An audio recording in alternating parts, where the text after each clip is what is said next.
Masusi namang iniimbestigahan ng Department of Justice ang umano'y pag-aalok ng malaking halaga ng pera ni dismissed Mayor Alice Guo para sa kanyang proteksyon, lalo't ayon kay Justice Secretary Remulla, may mas malalim pang impormasyon dito. Si Luisa Erispe sa sentro ng balita. Iniimbestigahan na rin ng Department of Justice ang umano'y pag-alok ng pera ni dating Bamban Tarlac Mayor Alice Guo para sa kanyang proteksyon. Sabi pa nga ni Justice Secretary Jesus Crispin Remulla, matagal na nilang alam at binubusisi ang bagay na ito. Yung sinasabi kasi ni Senator Lacson, pinapersonan namin yan dati pa. We were aware that there's more to it than... Naniniwala rin ng DOJ, posibleng umabot sa bilyon-bilyong pera ang sangkot dito. Nakikita kasi nila na hindi basta-basta ang galaw at diskarte umano ni Alice Guo.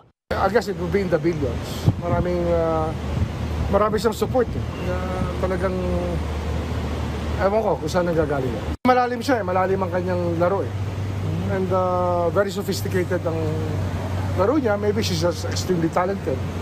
Pero hindi siya ordinary felon. Malalim siya.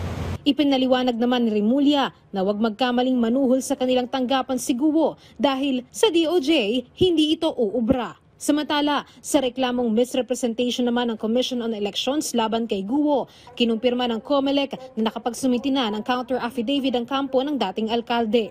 Sa 12 pahina na affidavit ni Guo, sinabi niya na premature o masyado umanong nagmamadali ang COMELEC sa pagsampa ng reklamo.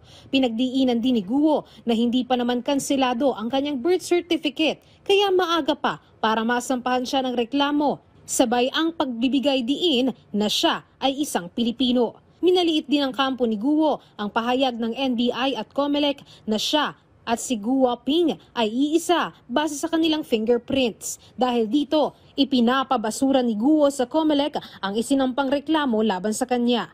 Sabi naman ng COMELEC, pag-aaralan itong mabuti ng kanilang law department. Luisa Erispe para sa Pambansang TV sa Bagong Pilipinas.